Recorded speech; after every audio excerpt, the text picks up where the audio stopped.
Muy buenas tardes a todos los televidentes. Continuamos ya en el segundo segmento del Poder de la Salud. Y como dijimos anteriormente, tenemos a un profesional que tiene una particularidad. En adición a que es médico, neurólogo, pediatra y politólogo, también es abogado y ejerce el derecho médico.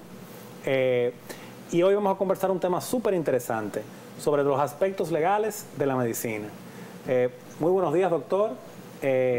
Cuéntenos un poquito de usted, en primer lugar, antes de empezar con esta interesante entrevista. Sí, muy buenas tardes. Gracias a ustedes por extenderme esta invitación para tratar un tema que realmente me apasiona y creo que de suma importancia para la población, no solamente para los profesionales de la salud, sino para los pacientes y los centros asistenciales. Como dijiste, soy médico de ejercicio con especialización en neurología pediátrica, abogado, licenciado en Ciencias Políticas y Administración Pública y estudié filosofía. ¿Qué motivó al doctor Leonardo Andújar Seiter a incursionar en el derecho médico? Primero en el derecho. O sea, yo siempre me he identificado con las personas vulnerables, aquellas personas que le dificulta por desconocimiento, por algún tipo de incapacidad, reclamar sus derechos. Y cuando ya me hago abogado, entiendo que para conjugar la medicina con el derecho, incursiono entonces en el derecho médico. Tengo una maestría en derecho médico y me dedico también a la medicina legal. Es importante, y ya para ir entrando en materia, como decimos, o sea, que el derecho médico, hablamos de derecho médico, pero no estamos hablando solamente de derecho para los médicos, estamos hablando para los profesionales de la salud. Y hago está aclarando, porque eso, por ejemplo, los odontólogos muchas veces dicen que no se sienten parte del derecho médico. Sí, son parte del derecho médico. Las enfermeras, las bioanalistas, o sea, todos los profesionales de la salud, los farmacéuticos pertenecen al derecho médico. O sea, están bajo las normas. ¿Quién norma el derecho médico? ¿Una ley, la Constitución o un tratado? El derecho médico es un derecho autónomo, tiene sus propias normas y reglamentos. ¿Y dónde está eso? Eso está en las leyes nuestras, por ejemplo, la Ley General de Salud, la Ley de Seguridad Social. ¿Y queda claramente establecido el derecho médico ahí? No, fíjese, el derecho médico en la parte de América Latina comienza a implementarse, llega a las universidades en el año 1990 en Venezuela por el doctor Rafael Guevara. En nuestro país apenas acaba de entrar. No, aquí prácticamente no hay una jurisprudencia así ya establecida en cuanto al derecho médico. La Universidad Autónoma de Santo Domingo inició hace 2 años, 2 años y algo, la primera maestría en derecho médico. Tenemos muchos abogados que vienen ejerciendo la parte de derecho médico, entre comillas, que es más bien medicina legal. Entonces, ya al surgir médicos abogados, estamos llamados a ocupar ese espacio. Por ejemplo, en medicina, años atrás, los epilépticos eran vistos por los psiquiatras. Cuando llegaron los neurólogos, entonces ya los epilépticos son vistos por los neurólogos. O sea, ya se ha ido especializando el campo del saber. Y así mismo sucede con el derecho. Por ejemplo, ya el abogado, aquel abogado que se lo sabía todo, ya está mandado a guardar, como dicen. Ya es el abogado penalista, el civilista, el de derecho bancario. O sea, ya está especializado el derecho en familia. Ya el abogado aquel que sabe todo no es así. Entonces, en la parte del derecho médico, cuando la defensa de los profesionales de la salud, de los pacientes y de los centros asistenciales, está mejor representado por el médico abogado. Y si vamos ya, porque el derecho médico es regulador, no sancionador. Cuando hablamos de sanción, entonces entramos a la medicina legal. ¿El derecho médico le vale al médico como al paciente? Claro, es porque regula la parte de la función médica y los derechos y deberes de los pacientes. Cuando un médico se equivoca y el paciente muere, ¿qué ocurre? Hay que ver. No, hay una negligencia, hay que determinar la negligencia. Ahí entra la parte del médico abogado.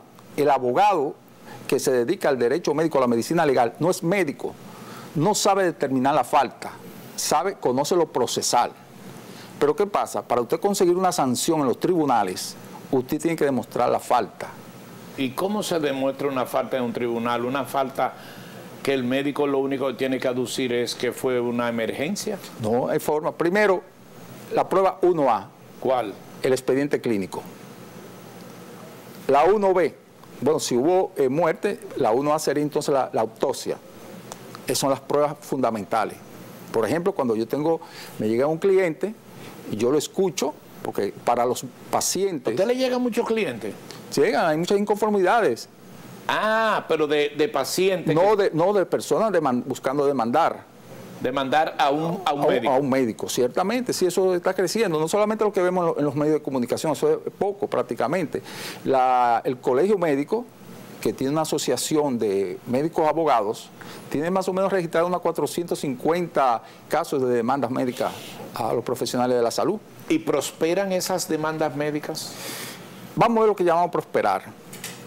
Ese es mi punto siempre más que he tenido en la sociedad, y por eso mando todos los días una cápsula de derecho médico, y es que depende quién sea tu representante legal.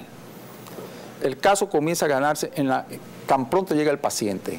Cuando yo tomo un caso para llevarlo a los tribunales, yo tengo que convencerme como médico que realmente ese profesional de la salud cometió una negligencia. El abogado que no conoce de medicina, para el abogado puede ser todo fácil, decir que todo es mala práctica. Señora, ese doctor cometió eso, y le hace como yo le digo, pone una cabeza hidrocefálica, una cabeza grande de informaciones, pero el abogado no sabe de derecho médico, no sabe de medicina. Pero otro punto, ok, uno toma el caso. Yo, por ejemplo, soy médico, abogado, no soy juez.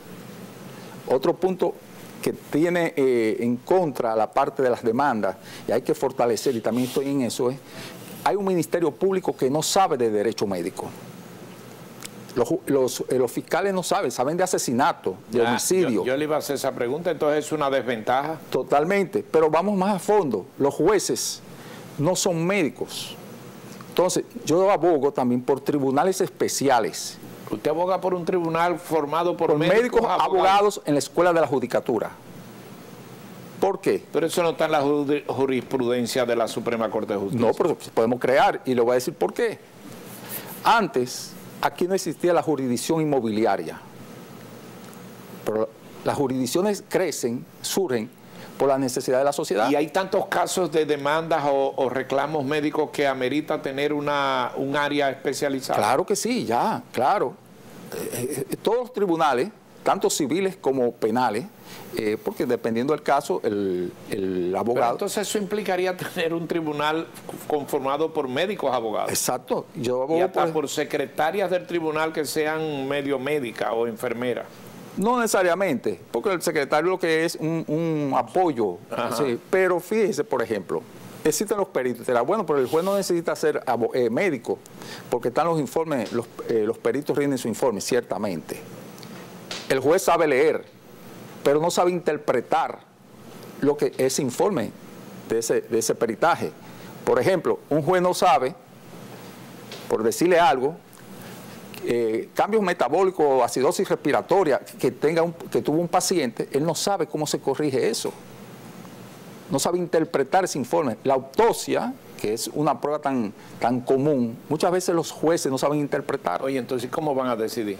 Entonces deciden, por eso uno se lleva a veces sorpresa en los tribunales de que me falló en contra o falló a favor sin el juez tener el conocimiento. Es importante también saber que en medicina están descritas lo que son las complicaciones médicas. En un procedimiento quirúrgico, por eso es la importancia también de un tema que vamos a conversar ahora, que es el consentimiento informado. Pueden suceder sangrados o pudieron llegar a suceder infecciones o una serie de complicaciones que son prevenibles en algunos casos y en otras no tanto, y que están descritas. Entonces, por eso es la importancia de que se converse con transparencia y de que el consentimiento informado no sea simplemente la firma de un papel que en muchas ocasiones el paciente no entiende y entiende que es parte de un prerequisito simplemente de un procedimiento, no un proceso dinámico que involucra preguntas, respuestas y un entendimiento pleno. Entonces, partiendo de eso, yo le quiero hacer 3 preguntas. En primer lugar, ¿Cuáles son los derechos y los deberes de los pacientes? Muchas veces los pacientes no están claros de que también tienen deberes. Y en segundo lugar, ¿qué es el consentimiento informado? Ciertamente, cuando el paciente no cumple con sus deberes, pierde sus derechos. A mis pacientes yo les digo, ¿cuál es uno de los deberes del paciente? Cumplir con la cita, ser puntual, cumplir con el tratamiento, hablar la verdad, no esconder informaciones, conocer los reglamentos de la institución, respetar el lugar del centro de salud, porque muchas veces el paciente entiende que yo estoy pagando mi consulta y tengo derecho a subir los pies en esta mesita, por ejemplo, por decir algo, corretear en los pasillos, destruir las instalaciones. Entonces, los pacientes no se preocupan por conocer sus deberes, ahora sí viven reclamando sus derechos. ¿Cuáles son los derechos de los pacientes? Sí, primero el derecho a la vida, el derecho a la salud, el derecho a la dignidad, a la información, a tener una consulta con calidad y calidez, el derecho de autonomía, a decidir lo que yo quiero y permitir que el doctor haga conmigo, ya que el modelo que existía de paternalismo ya ha sido sustituido por el derecho de autonomía, precisamente. Y el derecho a una segunda opinión también. Y yo digo otra, a una tercera opinión. Yo he tenido casos, por ejemplo, familiares de mi madre, que la llevé donde una cardióloga, dio un diagnóstico, no me convenció, fui donde un cirujano cardiovascular, me dice que no es así, como dijo la cardióloga, ahora me quedé yo, entonces, ¿con cuál de los dos? Me gustó lo que me dijo el cirujano cardiovascular. Entonces, ajá, ¿y entonces qué usted hace ahí? Busqué una tercera opinión. Y la tercera opinión apoyó la respuesta del cirujano cardiovascular. ¿Y usted qué hizo con la primera opinión que no funcionó? Busqué la segunda. Pero no tiene sanción el que se equivocó. No, porque fíjese, déjeme decirle algo, y eso es una parte. El error médico no manda sanción si no hay daño. ¿Y si hay muerte? No, pero no, claro, ¿cuál es la diferencia sí. entre error médico y mala práctica? Sí, exacto. Son dos cosas diferentes. Ciertamente. El error médico... Un momentico. Son primo hermanos. Sí, hay una frontera. Error médico y mala práctica son primo hermanos. Ciertamente. Entonces los dos son malos. Bueno, sí, ahí viene. Si el error médico ajá, no produce un daño, no hay mala práctica. Entonces no fue error. No, un desacierto del médico. No, porque hay errores que siempre hacen daño. Sí, no sé, pero si hay daño, ya hay una mala práctica. Eso le digo. Si produce un daño el error, por ejemplo. Pero hay daño psicológico. Por ejemplo, yo voy a decir algo. Que usted le diga a una gente, usted tiene cáncer y hay que llamar a la doctora. Pero en esos días te puede dar un infarto de que te dieron la noticia de cáncer y resulta que no es cáncer. Pero lo que pasa es que ese paciente tiene un derecho a la información. Usted tiene que informar. ¿Y si fue errada? Ya entonces, ahí produjo un daño. Y le dieron una noticia y se murió del impacto. Ya esa parte hay que determinar que fue por la información que el profesional de la salud suministró. ¿Y cuál fue su fuente de información? Porque le voy a decir algo. Si yo detecto examinando a un paciente que tiene una masa y recomiendo que lo vea un cirujano y que le extirpen esa masa y luego van a biopsia y en la biopsia viene un diagnóstico de que es un cáncer, por ejemplo, y luego se determina que no era un cáncer, que fue un error, por ejemplo, en el resultado histopatológico de la biopsia, porque hoy día también pedimos segundas opiniones de la biopsia, como se tiene esa plaquita, la podemos inclusive mandar fuera del país. Y en algunos casos vienen distintos estadiajes, por ejemplo, entre una muestra y otra, o diagnósticos distintos. Entonces, el médico que recibe una biopsia a veces da el resultado de la patología. Entonces, no necesariamente el daño está por quien recibe ese resultado de la patología, sino por el patólogo. Totalmente. Entonces es súper importante también en ese sentido, y a veces son los casos que es más fácil a veces porque hay una prueba, al igual que por ejemplo un radiólogo, que le diga a usted que usted no tiene algo, y ahí está la imagen radiográfica y sí tiene una lesión, ya hay una prueba visible. Es más difícil cuando es un médico clínico, cuando hay tantas patologías que son sindrómicas, claro, que pueden parecer una cosa o estar dentro del diagnóstico diferencial de otra, y por ende recibir un tratamiento que no fuera el adecuado para esa persona. En ese sentido se hace mucho más complicado demostrarlo. Ciertamente. Mira, yo tuve un caso, yo mandé a hacer una resonancia magnética cerebral a un paciente y le puse una fecha que me avisara primero, y le puse una fecha tentativa. Le entregan el resultado antes de tiempo, de lo que uno pensaba, y me llama, doctor, yo quiero que usted me vea mañana, urgentemente. Mi niña salió con un tumor. Digo, está bien, nos vemos mañana. Yo por costumbre tengo que tan pronto yo recibo, aunque sea un examen de orina, lo primero que veo es el nombre del paciente. Eso es lo primero. Sí. Y resulta que esa resonancia magnética no correspondía a ese paciente. Se le entregaron extraviado. La madre... ¿Y quién fue? ¿Es un laboratorio?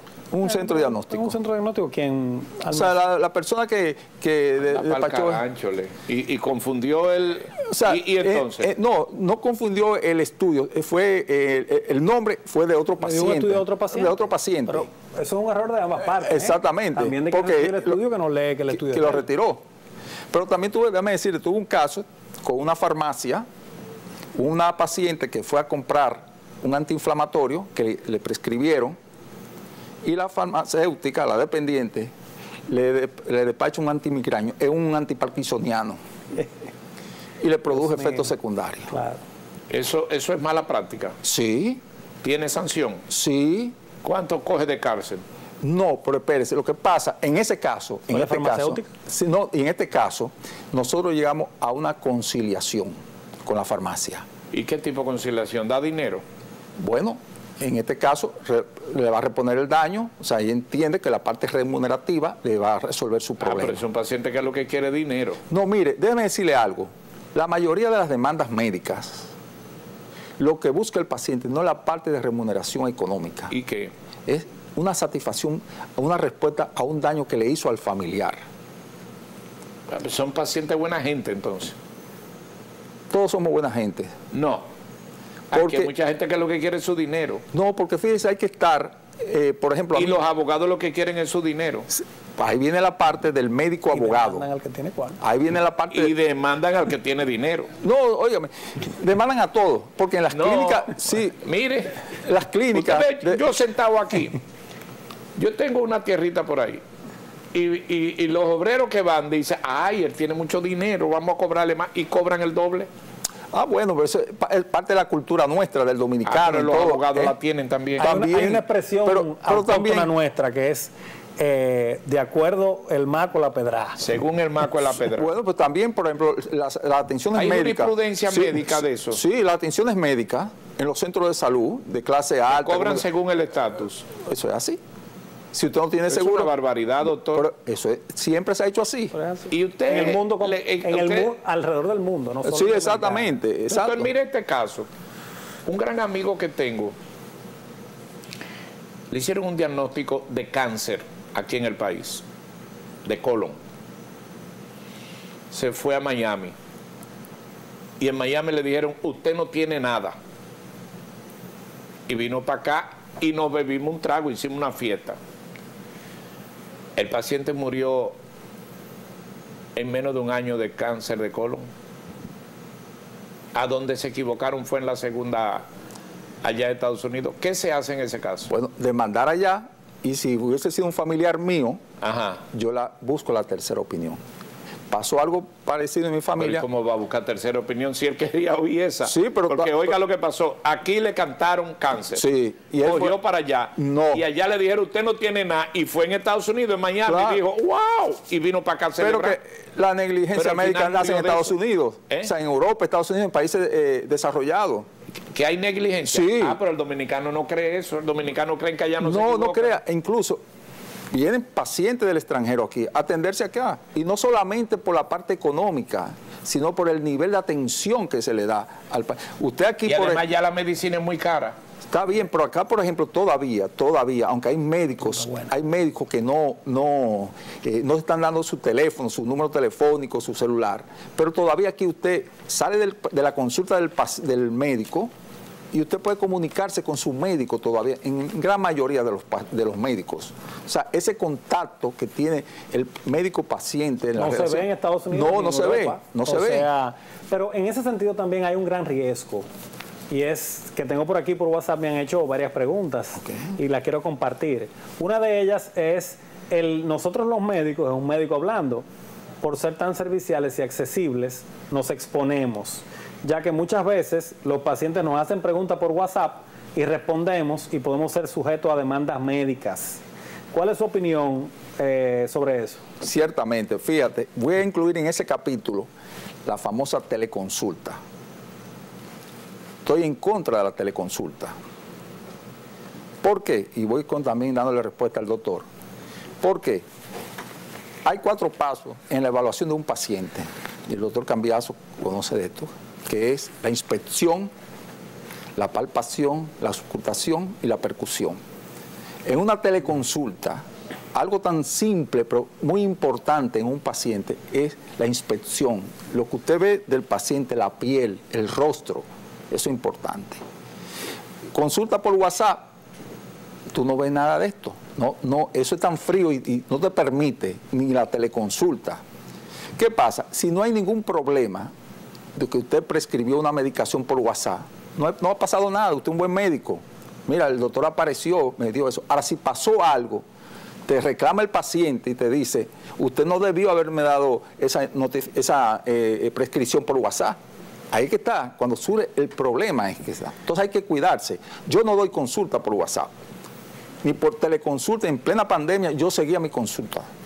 Bueno, la teleconsulta creo que es una herramienta tecnológica que puede ayudar sobre todo en lugares donde no hay acceso a algunos especialistas o para temas vinculados a segundas opiniones. Yo he trabajado segundas opiniones internacionales, por ejemplo, con algunos casos de médico a médico. Entonces, está el paciente con su médico, conversando con otro médico, discutiendo entre médicos las alternativas de un tratamiento o si ese paciente se va a ir fuera del país para algo, ya conversando sobre qué requiere llevarse como dentro de sus preparativos médicos, etcétera. Por lo que las segundas opiniones remotas, o sea, de médico a médico... ya varía, ya tiene un soporte. Tiene un soporte para el paciente y para el médico que está a distancia. Son una gran ventaja porque yo no puedo ejercer, por ejemplo, en Estados Unidos, sí, o en otro país y estar prescribiendo desde aquí a esos pacientes. Igual sucede con médicos en otros países. Pero cuando se da de médico a médico y sirve sobre todo para una orientación o sobre todo en centros que tienen una casuística superior. En Estados Unidos hay más de 350 millones de personas, en Dominicana habemos menos de 11 millones. Entonces, esas casuísticas grandes permiten en muchas ocasiones también tener más experiencia en el manejo de algunos casos. O por ejemplo con el tema de las plaquitas, de que si hay una biopsia y se quiere un estudio confirmatorio o una inmunohistoquímica, y enviar esa plaquita para tener un reporte histopatológico que me valide esa segunda opinión, son casos en que yo veo, por ejemplo, mucha utilidad de esta ventaja. Ciertamente, pero tú me estás hablando de tu participación como profesional al lado de ese paciente, era un soporte, tú vas a decirle al médico con quien están interconsultando temas médicos, a la altura médico.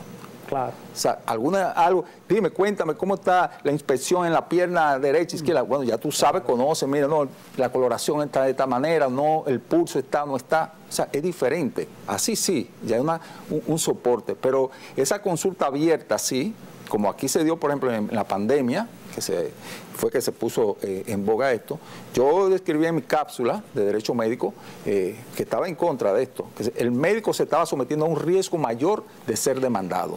Bueno, doctor, ya en el tramo final, me gustaría que usted oriente al televidente qué puede conseguir y saber que tiene a disposición médicos, abogados, y cuándo debe acudir a un médico abogado.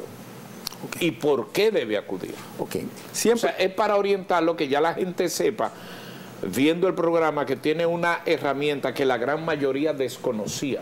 Así es. No, Luisín, y antes que eso, por favor, que me ha preguntado varias gente, lo que lo quieren contactar, teléfonos, redes, de por favor esa información también. Okay.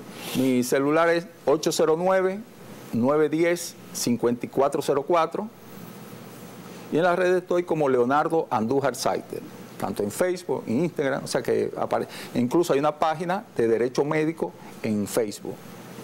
Fíjese, el paciente, cuando siente que sus derechos han sido vulnerados, tiene que buscar del médico abogado. ¿Por qué es importante el médico abogado? Insisto, para darle respuesta a su pregunta. es difícil que un médico abogado lleve a un paciente o a un familiar del paciente a un proceso judicial si no está convencido desde el punto de vista médico que puede ser conseguir una sanción o una indemnización. El abogado que no es médico es el caso que le interesa y se lo va a llevar. Entonces yo insisto que el paciente cuando se sienta que ha sido maltratado en sus derechos debe buscar el médico abogado. Y una parte importante en esto, que el proceso de conciliación, que es un paso que aquí no se aplica tanto porque el profesional de la salud tiene la presunción de inocencia muy arraigado. Yo no cometí eso. Pero el proceso de conciliación como vía alternativa del conflicto para evitar llegar a los tribunales, también el médico abogado facilita eso. Siempre he dicho, y ya para terminar, que mientras más médicos abogados hayan en ejercicio, menos demandas médicas van a haber.